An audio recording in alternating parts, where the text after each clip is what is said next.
ESV 성경 공부 마가복음 첫 시간입니다. 우리가 사용할 교재는 ESV 성경 공부 시리즈의 마가복음입니다. 이 책에 나오는 질문들을 직접 푸신 후에 이 강의를 들으시면 더욱 도움이 되겠습니다.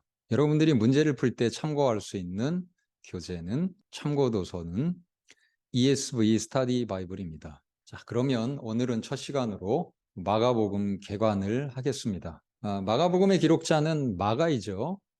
그러나 마가복음이 담고 있는 내용은 마가가 따라다니면서 통역을 한 베드로의 설교입니다.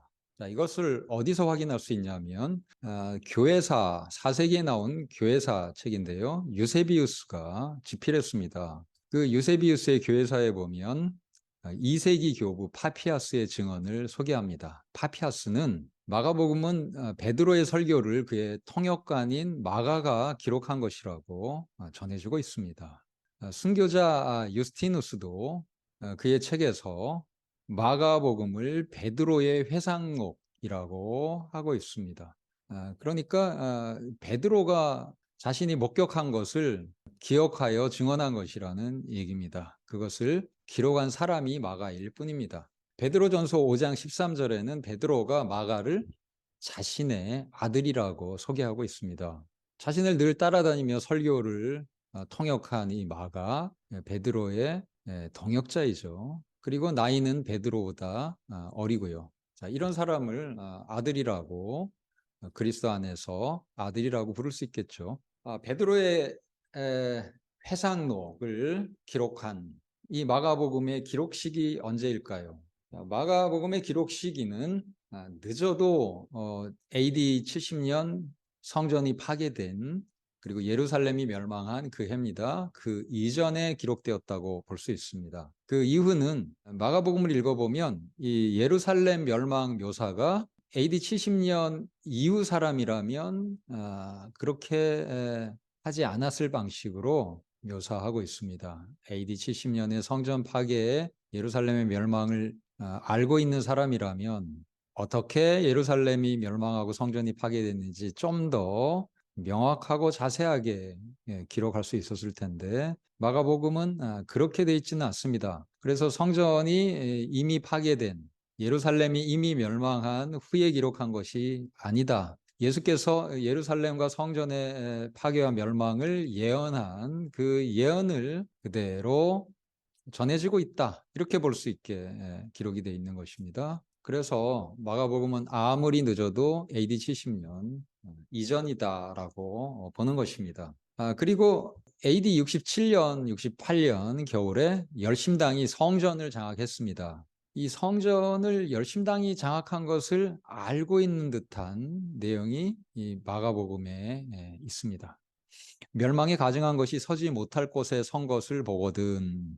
이것은 성전이 이 열심당에 의해서 장악된 사건으로 성취가 되었다고 볼 수 있는데, 근데 마가는 읽는 자는 깨달으라고 하고 있습니다. 읽는 자는 지금 이 예수님의 예언이 성취됐다. 그래서 열심당이 지금 성전에 들어온 것이 성취된 거니까 깨달아라. 이렇게 말하고 있는 듯합니다. 그렇다면 마가복음의 기록 시기는 AD 67년, 68년의 이 겨울, 이때 열심당이 성전을 장악한 사건, 그 이후에 기록됐다고 볼 수 있을 것입니다. 물론 이보다 더 빨리 기록되었을 가능성을 주장하는 학자들도 있습니다. 그러나 많은 학자들은 이 67, 68년과 AD 70년 요 사이 어느 때에 마가복음이 기록되었다고 보고 있습니다. 자, 그렇다면 이제 기록 장소를 다뤄보겠습니다. 기록 장소는 어딜까요? 마가복음의 기록 장소는 주로 로마라고 주장되고 있습니다. 오늘날 대부분의 학자들은 로마가 마가복음의 기록 장소라고 주장합니다. 자, 이것은 알렉산드리아의 클레멘트가 약 200년경에 주장한 내용이기도 합니다. 클레멘트가 어떤 근거로 그렇게 주장을 했을지는 모르지만 AD 200년이면 마가가 기록된 후 100년 남짓 지난 시점이니까 사람들이 상당한 정보를 가지고 있는 시기였을 수 있습니다. 4세기 말 교부인 크리소스톰, 황금의 입이라고 불리는 아주 설교를 잘했던 교부 크리소스톰은 이집트에서 마가복음이 기록되었다고 합니다. 이렇게 교부들의 증언도 좀 차이가 납니다. 자, 그러면 우리가 내증을 살펴보겠습니다. 자, 이 내증은 학자들이 이 마가복음이 로마에서 기록되었다는 증거로 제시하는 내증들인데요. 마가복음 15장 21절에 보면 알렉산더와 루포가 언급돼 있죠. 그런데 이 루포는 로마서에도 나옵니다. 로마서 16장에 가면 루포가 언급됩니다. 그러면 로마서에 언급되는 이 루포가 마가복음에 언급되니까 마가가 로마에서 기록된 거 아니냐 이렇게 주장되기도 하는 것이죠. 그렇지만 이런 주장은 반론에 의해서 논박당할 수 있습니다. 이 루퍼는 상당히 흔한 이름이었습니다. 그래서 유대인이든지 이방인이든지 루퍼라는 이름을 많이 썼기 때문에 이 마가복음에 나오는 이 루퍼와 로마서에 나오는 이 루퍼가 다른 인물일 수도 있습니다. 이 둘이 다른 인물이면 마가복음에 이 루퍼가 나온다고 해서 반드시 이 로마서에 나온 루퍼와 동일 인물일 것이고, 그래서 마가가 로마에서 써졌다라고 주장할 증거가 되는 것은 아닙니다. 마가복음에 라틴어가 여러 번 등장하는 것도 로마에서 쓰여진 거니까 이렇게 라틴어 많이 등장하지 않겠느냐 주장되곤 하지요. 그러나 이 라틴어는 로마 제국의 언어였습니다. 그래서 이 로마 제국의 수도인 로마에서만 라틴어 쓰는 게 아니죠. 따라서 라틴어가 나온다고 해서 로마 시에서 기록된 거라고 주장할 수는 없을 것입니다. 마가복음 10장 1절에 보면 요단강 건너편 유대 지역이라는 표현이 나옵니다. 이 표현은 마가가 아마도 요단강 동편에서 기록된 거 아닌가 추정하게 하는 증거입니다.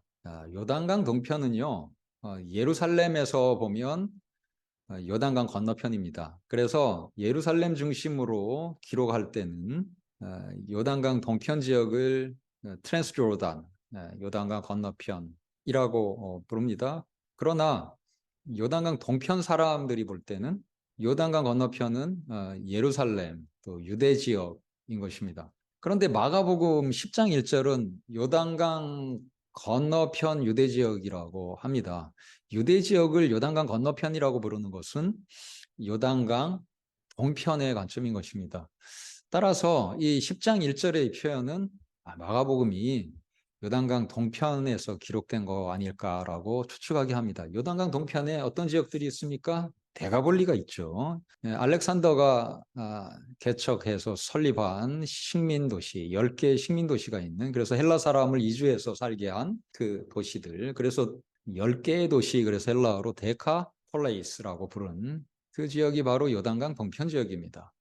아마 이 지역에서 마가복음이 기록된 거 아닐까 추측을 하게 하는 그런 근거가 마가복음 10장 1절에 있는 것입니다.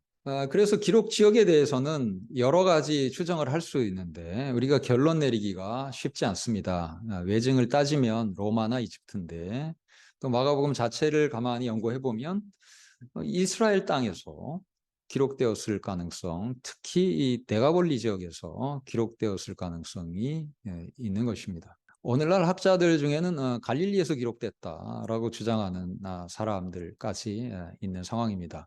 그래서 이 기록 지역에 대해서는 우리가 명확하게 알 수 있는 것은 아니다 라고 할 수 있겠습니다. 마가복음의 독자에 대해서 살펴보겠습니다. 마가복음의 독자는 누구일까요? 아마도 이방인이라고 우리는 추측합니다. 근거는 고드란트라는 라틴어가 나온다는 것입니다. 이 고드란트는 로마의 화폐 단위입니다.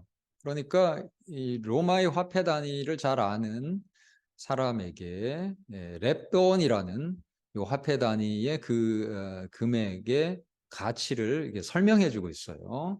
이것은 유대인에게 이렇게 설명했다기보다는 이방인이니까 이스라엘 땅에 이 렙돈이라는 용어를 잘 모르는 사람에게 설명해 준다. 이렇게 이제 볼 수 있는 것이죠.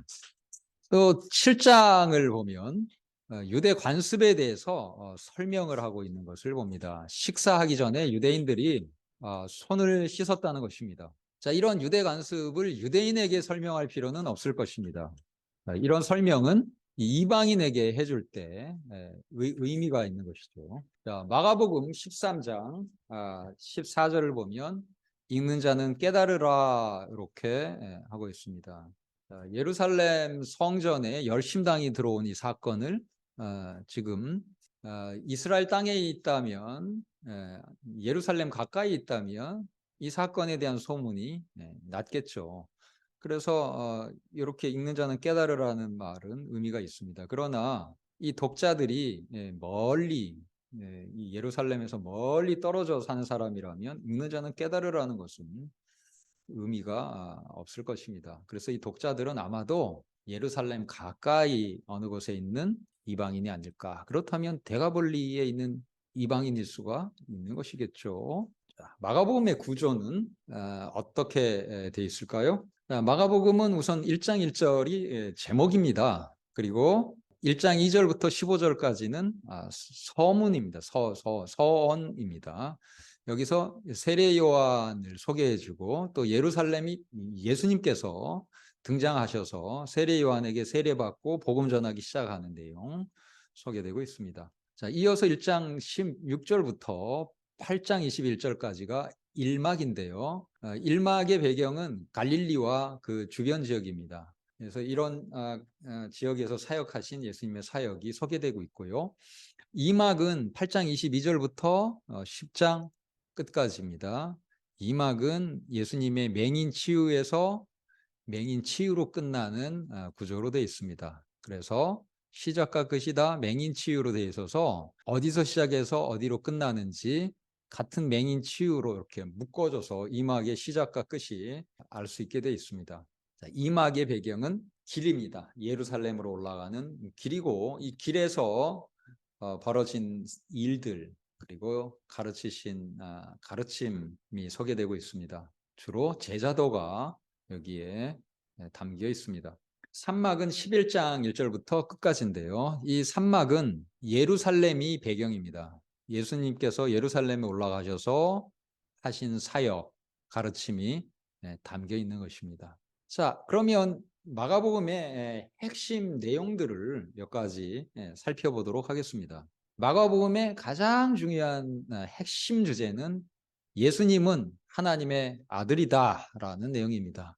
자, 예수님이 하나님의 아들이시다라는 이 주장은 마가 자신이 하는 것도 아니고 베드로가 하는 것도 아니고 하나님께서 주장하신 내용으로 소개되고 있습니다. 예수께서 세례 요한에게 세례 받을 때 하늘에서 음성이 들렸습니다.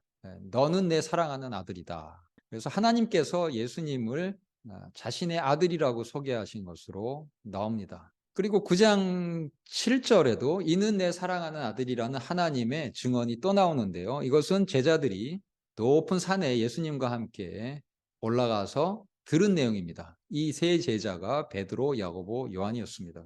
예수님께서 하나님의 아들이라는 이 증언에 이어서 또 이 예수님을 하나님의 아들이었다고 고백하는 사람의 고백이 마가복음 끝부분에 나오는데 바로 이방인 백부장의 고백이었습니다.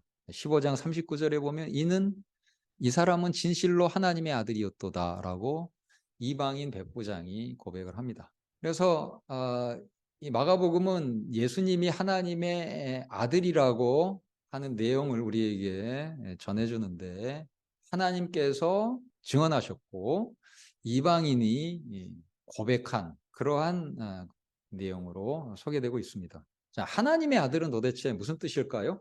자, 하나님의 아들이라는 표현은 구약에서 많이 쓰이고 있습니다. 하나님의 아들들하면 하나님의 백성인 이스라엘 사람들을 가리키기도 하지만 또 때로는 천사들을 가리키기도 하지만 하나님의 아들 이렇게 단수형으로 나올 때는 이스라엘의 왕을 가리키기도 합니다. 또한 하나님께서 세우시는 종말에 오실 위대한 구원자 왕을 가리키기도 합니다. 시편 2편 7절에 보면 너는 내 아들이라는 표현이 있는데 이 아들은 시편 2편 2절에 기름 부음 받은 자라는 인물과 동일인으로 나오고 있습니다.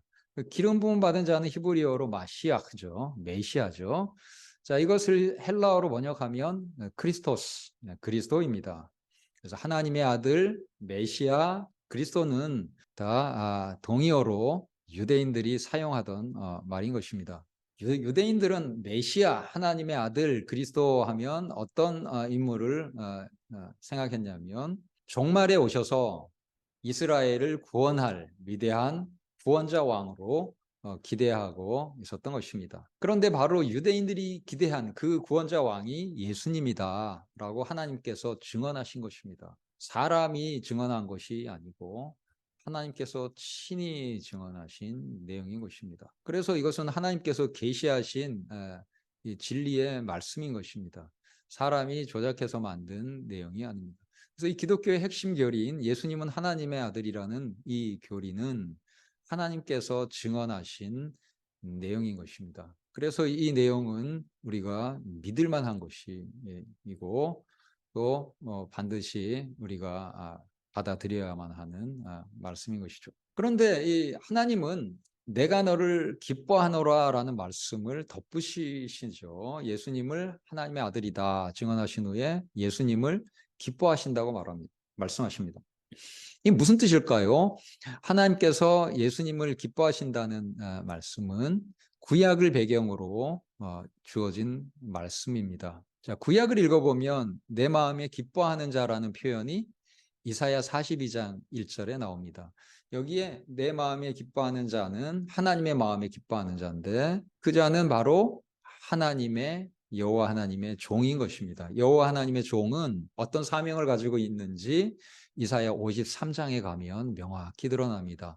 그 여호와의 종은 하나님의 기뻐하시는 자는 하나님의 백성의 죄를 대신 지고 죽임을 당하는 그런 인물입니다. 바로 예수님께서 이사야 53장에 나오는 여호와의 종으로서 하나님의 백성의 죄를 대신 지고 고난을 당하고 죽임을 당한다는 것을 하나님께서 알려주신 말씀인 것입니다. 그래서 이 마가복음이 소개하는 예수님의 정체는 뭐냐면 메시아, 구원자 왕이고 그러나 동시에 이사야 53장에 나오는 고난받고 죽임을 당하고 그렇게 그의 백성의 죄를 대속하는 그런 종이다. 왕이면서 동시에 종의 사명을 감당하신 분이다. 이것을 알려줍니다. 자, 이것을 요약하면 예수님은 고난 당하는 메시아다. 메시아인데 유대인들이 기대한 승리하는 메시아, 전쟁을 벌여서 전투마다 이기는 승승장구하는 전쟁의 영웅 메시아가 아니고 이사야 53장에 나오는 것처럼 채찍에 맞고 그리고 죽임을 당하는 그런 여호와의 종으로서의 메시아다. 이런 그 종의 사명을 감당함으로써 하나님의 백성을 구원하는 그런 구원자다. 그러나 종의 모습을 가졌지만 사실은 구원자 왕이시다. 하나님의 아들이다. 이것을 알려주는 것이 마가복음이 전하는 핵심적인 내용이다라고 정리할 수 있겠습니다. 자, 이어서 마가복음의 중요한 주제는 하나님 나라입니다. 이 마가복음의 핵심 주제는 하나님의 나라가 가까이 와 있다는 것입니다. 예수께서 선포하신 복음의 내용입니다. 하나님의 나라가 가까이 와 있다. 자, 이 가까이 와 있는 하나님 나라는 그러면 언제 왔을까요? 예수님께서는 그 단서를 최후의 만찬 때 주셨습니다. 하나님 나라에서 포도나무에서 난 것을 다시 마실 때까지는 안 마시겠다라고 말씀하셨습니다. 그런데 머리약을 탄 포도주를 예수님께 십자가에 못 박히러 가시는 예수님께 드렸더니 예수님이 거부하셨습니다. 예수님 약속대로 안 마시겠다 하고 안 마셨습니다.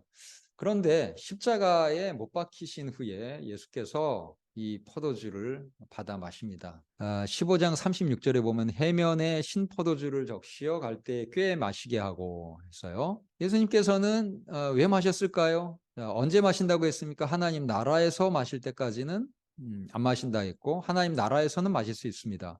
자, 이제 하나님 나라가 온 것입니다. 그래서 마실 수 있는 것이고 예수님께서는 마신 것입니다. 그래서 예수님께서 하나님 나라가 언제 오는지 이 단서를 우리에게 주셨고, 그것을 마가는 우리에게 기록해 주고 있습니다. 하나님 나라는, 자, 예수께서 공생이 시작하면서 가까이 왔다고 했는데, 그것이 이제 수년 내에 예수님의 십자가 사역으로, 예수님께서 십자가에 못 박혀서 새 언약을 체결하시는 피를 흘리실 때, 그 새 언약이 체결되고 새 언약 시대가 시작되면서 하나님 나라가 시작되었다. 우리는 그렇게 결론을 내릴 수 있을 것입니다. 자, 그러면 우리 ESV 성경 공부 교재에 나오는 질문들을 하나씩 풀어보겠습니다. 마가복음, 누가복음, 요한복음과 비교할 때에 마가복음이 독창적으로 기여하고 있는 내용은 무엇일까요? 자, 이것은 마가복음을 읽고 마태, 누가, 요한복음하고 이제 다 비교하면서 풀어야 되는 문제니까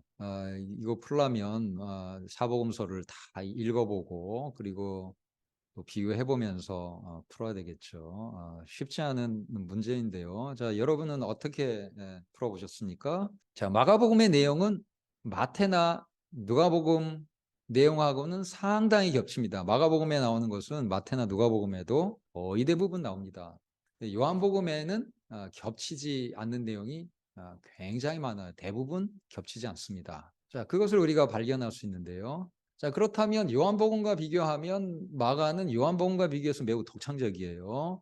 요한복음은 마가복음보다 나중에 쓰면서 마가복음 또는 마태, 누가에 있는 것은 겹쳐서 쓸 필요 없으니까 빼고 또 새로운 내용을 보충해서 적었다고 볼 수 있는데, 마태, 마가, 누가는 이렇게 겹치기 때문에 마가에, 마태나 누가에 없는 독창적인 것이 과연 있는가? 이 질문을 우리가 던져볼 수 있어요. 이 거시적으로 보면 마가에 있는 내용은 마태, 누가에 거의 다 나오기 때문에 독창적인 게 별로 없다 할 수 있지만, 이 세부적으로 그 각각의 사건에 대한 기록들을 살펴보면 마가가 훨씬 길고 자세합니다. 이 길고 자세한 이 부분, 베드로의 생생한 증언이 이제 전달되고 있어서 훨씬 자세하게 지금 돼 있는 이 부분은 확실히 마가의 독창적인 부분이죠. 마가복음이 없었다면 누가나 마태만 읽으면 이 세부적인 내용 알 수 없었을 것입니다. 그래서 우리는 목격자 베드로의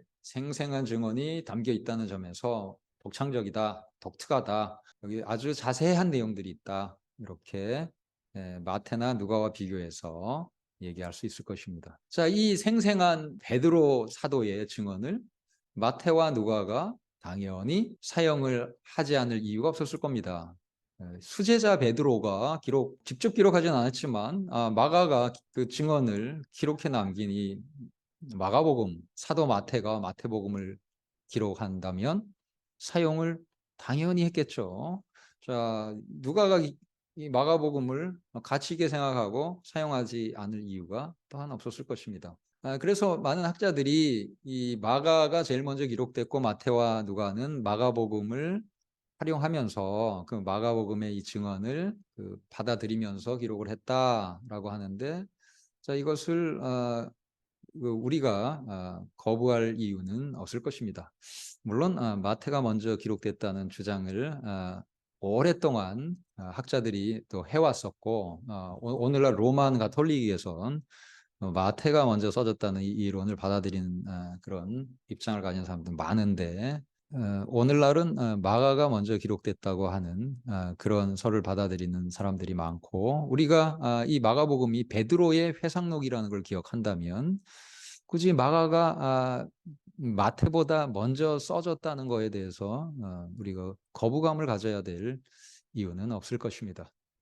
자, 이 세 복음서가 무엇이 먼저 써졌느냐, 이것은 어쩌면 우리에게 중요한 문제는 아닐 것입니다. 이 세 복음서 다 마태, 마가, 누가가 다 사도적인 복음서이고, 자, 누가는 바울의 동역자이기 때문에 그 사도의 동료가 써서 사도성을 가진 작품으로 누가복음을 또 함께 인정을 하죠. 그리고 마태복음에 마태의 증언이 담겨 있을 것이고, 마가복음엔 베드로의 사도적 증언이 담겨 있을 것이고, 다 사도적 복음서로서 마태복음도 성경이고 마가복음도 성경이고 누가복음도 성경입니다.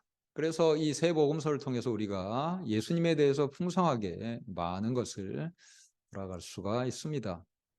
나중에 쓴 복음서가 있다고 해도 그것도 성경이고, 먼저 써진 복음서도 그것도 성경입니다. 그래서 이 나중에 쓴 복음서라고 해서 가치가 떨어지는 것이 아니기 때문에 무엇이 꼭 먼저 써져야만 된다고 이렇게 고집할 필요는 없는 것입니다. 자, 이 마가복음에 나오는 중요한 독특한 내용 중에 하나는 십자가에 못 박힌 그리스도를 따르는 제자도입니다. 그렇다면 십자가에 못 박히는 제자도, 자기 십자가를 지고 예수님을 따르는 제자도, 고난받는 제자도입니다. 예수님을 고난받는 메시아로 소개함과 동시에 제자들이 고난받는 제자라는 정체성을 가져야 함을 알려주는 복음서가 마가복음이죠. 이 10장에 나오는 제자들을 한번 살펴보면 1절에서 12절은 가정과 관련해서 이혼 함부로 시키지 마라.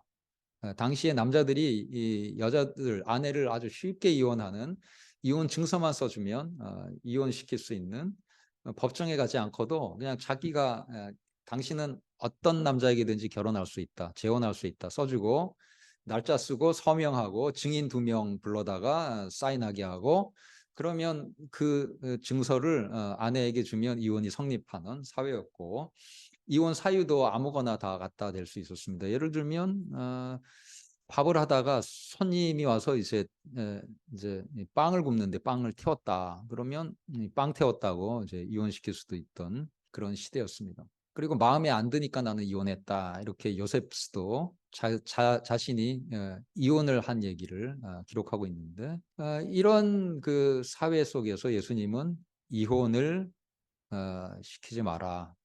하나님께서 합한 걸 사람이 할 수 없다. 이렇게 가르치셨습니다. 그리고 재혼 목적으로 이혼한 사람, 그러니까 이혼하고 재혼하겠죠. 그것은 간음이다. 그 이혼 성립하지 않았다. 그러니까 이혼 성립하지 않았는데 재혼을 했으니 이게 일부 이처제 됐다가 아니라 간음이다. 그러니까 일부 일처제를 예수님은 전제하고 있는 것을 또한 여기서 보여주고 있습니다. 자, 당시에 특권을 누리던 남편들에게 가정에서의 특권을 포기하라. 특권 포기를 제자도의 내용으로 알려주고 있습니다. 또 정치 영역, 사회에서의 이 정치 경제 영역에서도 제자도를 주시는데, 자, 정치 영역에서는 권력을 남용하지 말아야 된다. 그리고 권력 없는 자를 함부로 무시해서 짓밟아서는 안 된다라는 제자도를 주시고 있습니다. 또 경제 영역에서는 이 율법을 위반하고 많은 재산을 모은 이 토지 부자, 이 부자는 재산이 많았다고 하는데 그 헬라어를 자세히 살펴보면 그테마따가 많았다 하고 있어요. 이 그테마는 70인여 개의 용례들을 뒤져보면 포도원, 밭 이런 단어의 번역어로 토지 재산을 가리킴을 알 수 있습니다. 자, 이 토지 재산이 많은 부자는 왜 이 율법을 위반한 것일까요? 희년법, 레위기 가서 읽어보면 레위기의 토지 제도는 뭡니까? 빌려줄 수는 있어요. 그러나 연금매매하는 것은 안 됩니다. 하나님께서 이스라엘 이 가문에게 토지를 분배해 주시고 이 법을 주셨는데, 토지는 연금매매하지 마라. 빌려주는데 희년 때까지 빌려주는 거니까 희년이 되면 원주인에게 토지가 반환된다라는 것이죠. 그런데 이 부자에게는 토지가 많았대요. 토지 많았으면 지금 연구매매를 했거나 희년이 됐을 때 안 돌려준 겁니다. 그렇다면 이것은 심각한 율법 위반입니다. 경제적 영역에서 어쩌면 가장 큰 율법 위반인데, 이것을 위반한 이 부자가 예수님께 와서 어떻게 영생 얻습니까? 했을 때 율법 지켜라 했더니 잘 지킵니다. 어릴 때부터 저 잘 지켰습니다 하니까 너 한 가지 부족한 게 있는데 가진 거, 그리고 가진 거 토지 재산 팔아서 가난한 자들에게 나눠줘라. 이 율법 위반한 것을 바로 잡고 회개하라는 얘기를 한 것입니다. 자, 이것도 경제적인 어떤 특권, 이건 특권이라고도 뭐 할 수 없는, 그냥 불법적으로 가지고 있으니까 당연히 이거 돌이켜야 되는 건데, 그러나 자신이 그 율법 위반으로부터 누리던 경제적 특권이 있었겠죠. 토지가 많으면 어떻습니까? 그 당시 농경사회에서 소작을 시키고 소작료를 적당히 받으면 토지 많은 사람들은 일 하나도 안 하고도 잘 살 수 있던 그런 사회였습니다. 그래서 당시의 부자들 토지 부자였죠. 그래서 이 로마 사회는 그런 대토지 소유가 이제 시행되고 있었는데 이 로마의 간접 지배를 받는 이스라엘 땅에서도 율법을 지키기보다는 이제 이런 로마 사회의 제도를 닮아가는 자들이 나오고 있었고, 그리고 그 사람들이 자신이 율법을 어기고 있다는 사실도 모르고 있었던 것입니다. 자, 이런 사회 속에서 경제적, 정치적, 그리고 가정적 특권을 포기하도록 하고 있습니다. 자, 이것도 자기 십자가를 지고 예수님을 따르는 제자도의 한 측면들이겠죠. 자, 이제 두 번째 질문 살펴보겠습니다. 마가복음이 가르쳐주는 신학적 내용은 무엇일까요? 네, 질문이 굉장히 어렵습니다. 이거 혼자 풀라고 하면 이런 질문은 굉장히 쉽지 않은 질문인데요. 마가복음을 통독을 하면서 우리가 정리를 해볼 수 있겠죠. 어떤 내용들을 마가복음은 가르쳐 줍니까? 자, 마가복음을 읽어보면 우선 이 축기 기사를 많이 소개합니다. 귀신 쫓는 얘기가 굉장히 중요하기 때문에 여러 번 반복해서 소개를 하겠죠. 자, 여기서 나오는 신학은 뭐겠습니까? 이 귀신은 어떤 존재입니까? 이 마귀, 사탄이라고도 부르는 하나님을 대적하는 그런 존재. 그리고 사람을 노예화시키는 존재. 그래서 이 사탄은 이 사람들이 죄짓게 만들고, 또 귀신들은 사람의 몸속에 들어가서 그 사람의 몸을 지배해버리죠. 그러면 사람이 의식을 잃고 귀신이 지배하는 기간에 한 자신의 행동을 알지 못합니다. 그런데 예수님께서 귀신을 쫓는다는 것은 그 귀신의 우두머리인 사탄을 물리치고 승리하신 그 예수님의 모습 보여줍니다. 이 마귀와 귀신이 노예화시킨 사람들을 해방시키는 그 사건이 바로 축기죠. 그래서 예수님이 어떤 일을 하시는지 보여주는 사건입니다. 예수님께서는 모세가 바로의 종된 이 이스라엘 백성을 해방시킨 것처럼 이제 마귀의 노예로 살고 있는 하나님의 백성들을, 사람들을 해방시켜서 하나님의 자녀 삼으시는 새로운 출애굽을 하고 계신다는 것을 잘 보여주는 사건이 귀신 쫓아내는 이 사건이라고 볼 수 있겠습니다. 그래서 마가복음이 우리에게 전해주는 이 중요한 신학적 내용은 예수님은 새로운 출애굽을 우리에게 가져다 주시는 분이다. 이게 굉장히 중요한 마가복음의 핵심적 내용이겠죠. 자, 또 하나의 또 중요한 주제는 믿음에 대해서 마가복음이 알려준다는 것입니다. 믿음은 무엇입니까? 예수께서는 하나님의 나라가 가까웠다고 하고 우리에게 요구하신 것이 회개하고 이 복음을 믿으라 한데, 믿음은 무엇입니까? 믿음에 대해서 마가복음은 몇몇 예수님의 치유 기사를 통해서 알려줍니다. 첫 번째는 2장 5절인데요. 예수님께서 그들의 믿음을 보셨다고 했습니다. 그들은 중풍병자를 데려온 사람들과 중풍병자를 가리키는데, 그들이 보인 것은 무엇입니까? 예수님께 나오면 중풍병자가 나을 것이다, 이렇게 확신하고 있었죠. 예수님을 누구라고 생각했길래 예수님께 나오면 치료할 수 있다고 생각했을까요? 이들은 예수님이 구원자라는 것을 확신했던 것입니다. 자, 그리고 이들은 그 확신을 가지고 나오다가 장애물에 부딪혔는데요. 예수님이 계신 그 집 문에 들어갈 수가 없는 겁니다. 사람들이 꽉 차 있어서 문을 다 막고 있었던 거예요. 그래서 이들이 택한 경로는 지붕이었습니다. 지붕으로 올라가서 중풍병자 달아내렸는데, 이것도 예수님께서 보신 그 믿음의 한 측면이겠죠. 장애물이 있을 때 그 장애물을 극복을 하는, 그래서 집요하게 예수님께 나오고야마는 그런 모습, 그것을 또한 믿음이다라고 할 수 있겠습니다. 자, 5장 34절 보면 이 혈류병자 여인의 믿음이 여기에 나오고 있는데, 너의 믿음이 너를 구원하였다고 예수님께서 칭찬하십니다. 이 여인의 믿음은 어떤 걸까요?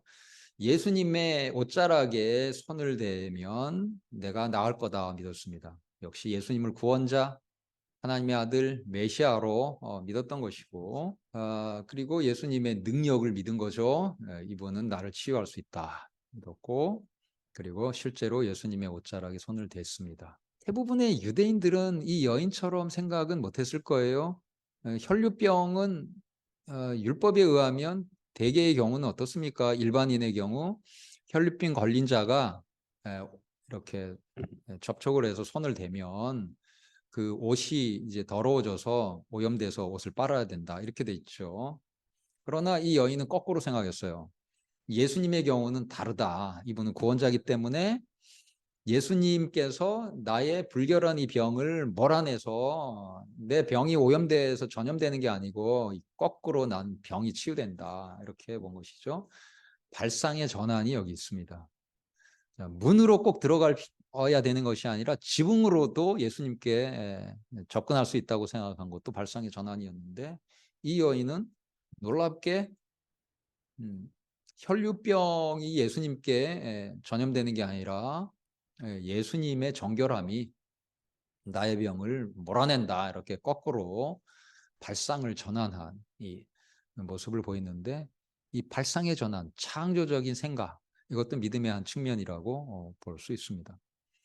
자, 10장 52절에 보면 이 바디메오의 믿음을 예수님께서 칭찬하시면서 너의 믿음이 너를 구원했다고 하십니다. 맹인 바디메오의 믿음은 어떤 것이었습니까? 예수님을 다윗의 자손이라고 외칩니다. 다윗의 자손이요 하고 크게 외쳐요. 다윗의 자손은 유대인들이 사용할 때는 하나님의 아들과 동의어입니다. 다윗의 자손도 메시아를 가리키는 이 칭호예요. 메시아 칭호입니다. 그러니까 메시아여 하나님의 아들이여라고 외친 것과 동일한데요. 바디메오에게 사람들이 시끄럽다 조용해 하고 이제 입 닥치라고 할 때 더 크게 소리 지릅니다. 자, 장애물이 발생했어요. 자신은 예수님 불러서 예수님에게 자신의 소원을 아뢰고 싶은데 사람들이 조용하라고 하는데, 그때 그쳐버리면 이제 예수님께서 이 자신의 눈을 뜨게 해주는, 그걸 안 해주면 어떡하겠어요? 그러니까 더 크게 소리 지릅니다. 자, 장애물이 발생했어요. 사람들이 꾸짖습니다. 조용하라고 합니다. 그러나 거기에 굴하지 않고 바디메오는 더 크게 소리 지릅니다. 장애물을 극복하는 그런 집요함 보이죠? 그리고 예수님을 메시아로 믿는 믿음이 있죠. 그리고 무엇을 원하느냐고 물었을 때 눈뜨기 원합니다. 예수님께서 눈뜨게 하실 능력이 있다는 것을 믿고 있었습니다. 그리고 오라고 부를 때 겉옷을 내팽개치고 가는 행동도 보였습니다. 자, 이처럼 마가복음은 여러 번의 이 사건들 속에서 믿음이 무엇인지 알려주고 있습니다. 그 믿음은 그저 지식적 믿음이 아니라 고난이 다가오거나 방해물이 오거나 할 때 그것을 굴하지 않고 넘어서는 그런 장애물을 극복하는, 그리고 예수님께 기어코 나아가는 집요한 그런 행동으로 연결되는 믿음이다. 이것을 볼 수 있습니다. 그리고 또 생각도 고리타분하게 하는 고정관념에 빠지는 이런 걸 가리키는 게 아니라, 오히려 마가복음이 말하는 믿음은 다른 사람들이 젖어 있는 그런 고정관념을 벗어난 창조적 생각을 할 수 있는, 발상의 전환을 할 수 있는 것을 가리킨다라는 것을 볼 수 있습니다. 자, 마가복음이 다루는 신학적 내용 중에 또 중요한 내용 한 가지를 덧붙인다면, 예수님은 하나님의 아들 메시아 그리스도인데, 따라서 이 메시아는 하나님의 복받은 자, 복된 자이지 저주받은 자가 아닙니다. 그런데 왜 십자가에 못 박혀야 합니까? 십자가는 신명기 21장 23절에 의하면 나무에 달린 자는 하나님께 저주받은 자다, 이렇게 돼 있어요. 그러면 십자가에 못 박히는 것은 하나님의 저주의 의미를 갖고 있기 때문에 예수께서 메시아라면 십자가에 못 박히는 쪽으로 가면 안 된다는 생각을 유대인들은 합니다. 그런데 예수께서는 십자가에 못 박히는 쪽으로 순종하면서 이제 가셨죠. 이것이 왜 가능했을까요? 지금 제가 순종하면서 가셨다, 이렇게 말씀드렸는데, 바로 하나님의 뜻이었기 때문이다. 그리고 그 하나님의 뜻에 예수께서 순종했기 때문에 발생한 것이다, 이렇게 볼 수 있습니다. 자, 그렇다면 하나님의 뜻이 언제 계시됐습니까? 내가 너를 기뻐하노라 할 때 계시된 것이죠. 내가 너를 기뻐하노라 대신 저주받고 하나님의 백성 대신 고난받고 죽임당함으로써 그 백성의 죄를 용서하고 사하는 그 일을 예수께서 하셔야 하기 때문에 예수께서 대신 저주받은 것이다. 우리가 받을 저주를, 율법의 저주를, 율법 안 지켜서 우리가 받아야 되는 저주를 대신 받은 것이다. 그것이 하나님의 뜻이었다. 예수님께서는 그 하나님의 뜻에 순종하셔서 하셨다. 그러니까 예수님께 내가 너를 기뻐하노라라고 선언하신 하나님의 이 음성, 실제로 예수님에게 들린, 공중에서 들린 그 음성이었다. 이렇게 우리가 또한 볼 수 있는 것이죠. 자, 메시아와 고난은 유대인들은 연결하고 있지 않았습니다. 그런데 하나님께서 이 둘을 연결했습니다. 이 구약에서 마가복음 1장 11절에 인용된 내가 너를 기뻐하노라. 이 하나님의 음성은 이사야 42장 1절을 연상시키는 말씀입니다. 내가 붙드는 나의 종, 내 마음에 기뻐하는 자. 내 마음에 기뻐하는 자가 바로 하나님 기뻐하는 자니까 여호와의 종인데 이 여호와의 종이 바로 예수님이다라고 알려주는 말씀이 하나님의 말씀, 예수님에게 내가 널 기뻐하노라 하신 이 말씀입니다. 그리고 이 여호와의 종은 이사야 53장에 가면 그가 찔림은 우리의 허물 때문이요 그가 상함은 우리의 죄악 때문이라 그가 징계를 받음으로 우리가 평화를 누리고 그가 채찍에 맞음으로 우리가 나음을 입었도다라고 합니다. 이 종은 찔리고 상하고 징계받고 채찍에 맞고 결국 죽임을 당하는데 우리 죄악 때문에 우리 죄 때문에 그렇다는 거예요.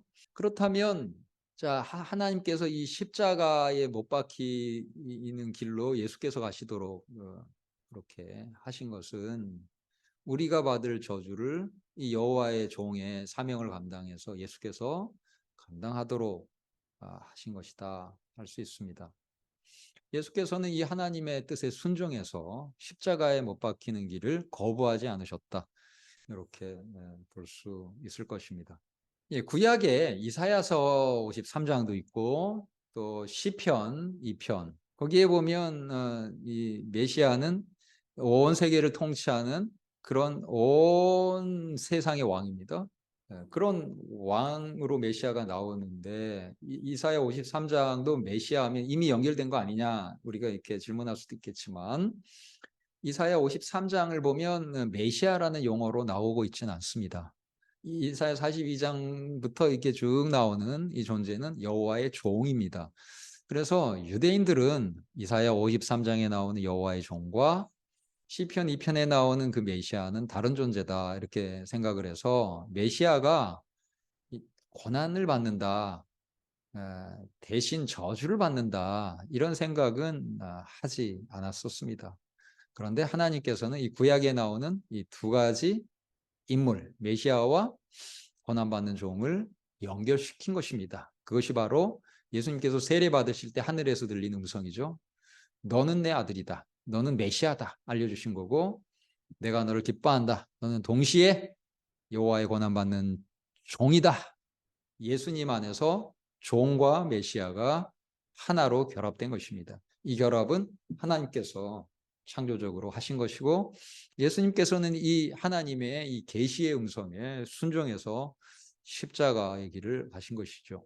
자, 세 번째 질문 살펴보겠습니다. 세 번째 질문은 마가복음의 난해 구절들 그것들을 살펴보자는 것인데요.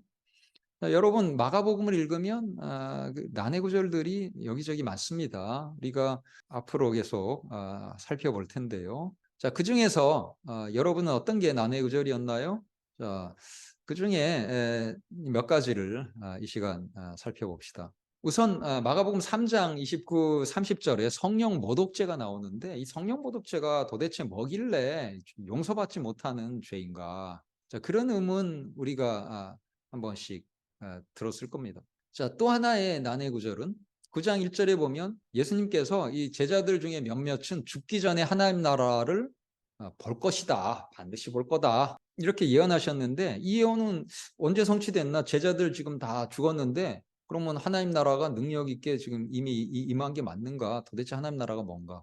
이런 의문을 우리가 갖기도 합니다. 자, 이 두 가지 난해 구절을 한번 살펴보겠습니다. 자, 먼저 성령 모독죄. 누구든지 성령을 모독하는 자는 영원히 사심을 얻지 못하고 영원한 죄가 되느니라 하시니 이는 그들이 말하기를 더러운 귀신이 들렸다 함이로라. 자, 여기 성령 모독죄는 이 문맥을 보면 이 더러운 귀신이 들렸다. 예수님에게 더러운 귀신 들렸다 한 게 성령 모독죄라는 것입니다. 자, 앞에 읽어보면 이 서기관들이 뭐라고 합니까? 예수님이 바알세불에 들렸다. 자, 그렇게 얘기하죠. 여기 성령 모독죄라는 거예요. 바알세불은 사탄의 이름이에요. 다른 이름. 예수님이 사탄, 즉 마귀에게 들렸다. 마귀라는 가장 큰 귀신의 우두머리, 귀신의 왕에게 예수님이 지금 사로잡혀서 귀신의 졸개들을 쫓아내고 있다. 이렇게 얘기한 것입니다. 이게 성령 모독죄고 가장 큰 죄다. 용서도 못 받는다. 라고 하신 겁니다. 왜 이게 성령 모독죄일까요? 예수님이 귀신 들렸다, 바알세불 들렸다 하는 게요. 자, 예수님은 누구에게 지금 들려 있습니까? 예수님 세례 받을 때 하늘이 갈라지고 성령이 예수님에게 임하죠. 예수님은 성령 들린 분이죠. 그런데 이 성령으로 귀신을 쫓는 이 예수님을 마귀로 귀신을 쫓아낸다라고 얘기하니까 결국은 이 성령을 마귀라고 부른 거예요. 바로 성령을 마귀라고 했으니 성령 모독이죠. 거룩한 영인 성령을 더러운 영이라고 부르는 것이 바로 성령 모독죄인 것입니다. 성령 모독하면 왜 죄 용서가 안 됩니까? 이것은 도대체 어떤 성격의 죄가 되는 겁니까? 자, 그러면 성령의 사역을 한번 살펴보면 주 여호와의 영이 내게 내리셨으니 이는 여호와께서 내게 기름을 부으사 가난한 자에게 아름다운 소식을 전하게 하려 하심이라. 나를 보내사 마음이 상한 자를 고치며 포로된 자에게 자유를, 갇힌 자에게 노임을 선포하며. 자, 성령이 임하면 하는 사역 중에 하나가 포로된 자에게 자유를 주는 것입니다. 예수님께서는 이 말씀을 나사렛 회당에서 읽으시고 이 말씀이 성취됐다고 해요. 성취되고 있다고 합니다. 예수님의 축기 사역 속에서 성취된다고 보신 것이죠. 이것이 문자적으로 이렇게 성취되고 있다고 예수님 말씀하신 건 아닐 겁니다. 지금 예수님이 로마의 포로를 지금 석방하고 계신 사역을 하고 계신 것은 아니었기 때문이죠. 자, 그러면 성령의 사역 중에 중요한 사역을 예수님 뭐로 보신 거냐면 이 축기 사역이고 이것은 마귀의 포로된 자를 해방하는 사역입니다. 자, 마귀가 사람들을 포로 잡아 놓고 죄짓게 만들죠. 근데 마귀의 포로를 석방하려면 이 노예의 속전을 지불해야 돼요. 그러니까 죄값을 지불해야 됩니다. 예수님께서 바로 십자가에서 피 흘려 대신 죽임 당함으로써 그 죄값을 치르고 우리를 해방시키시는 거죠. 그런데 이것이 또한 성령께서 적용하시는 사역입니다. 성령이 임하시니까 예수님께서 이제 십자가를 향해 가면서 이 사역을 하게 하는데 그런 마귀의 포로를 해방시키는 그런 성령의 사역, 죄 용서를 우리에게 가져다 주시는 이 사역을 거부하는 자는 성령을 모독하겠죠. 또 성령을 모독하는 자는 그러니까 이 죄 사함을 거부하는 것이나 다름없을 겁니다. 죄 사함의 영을 거부하는 성령 그 모독, 이것은 죄 사함 자체를 거부하는 그런 죄이기 때문에 다른 죄들하고는 차원이 다르다, 종류가 다르다, 이렇게 볼 수 있을 것입니다. 자, 9장 1절에 보면 또 그들에게 이르시되 내가 진실로 너희에게 이르노니 여기 서 있는 사람 중에 죽기 전에 하나님 나라가 권능으로 임하는 것을 볼 자들도 있느니라 하시니라. 자, 이 예언은 언제 성취됩니까?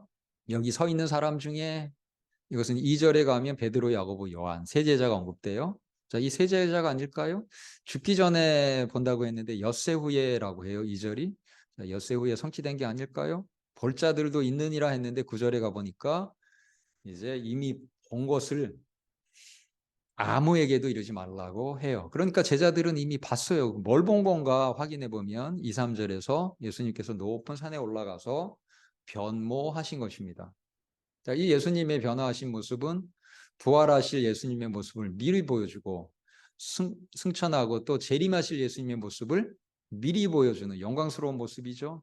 그러니까 하나님 나라가 완성되는 이 재림 때의 모습, 또 하나님 나라가 시작되는 그런 이 부활, 십자가 부활 이후의 그 예수님의 모습을 미리 보여주는 것은 하나님 나라가 임하는 것을 미리 맛보게 해주는 것이다 할 수 있겠죠. 그런 의미에서 이 높은 산에 올라가서 예수님의 변화하신 모습을 본 것은 하나님 나라가 권능으로 임하는 것을 보는 것에 해당한다 할 수 있겠습니다. 그렇다면 이 예언은 높은 산에서 제자들이 예수님의 모습을 목격하면서 성취된 것이다 할 수 있겠습니다. 자, 마가복음 개관을 했습니다.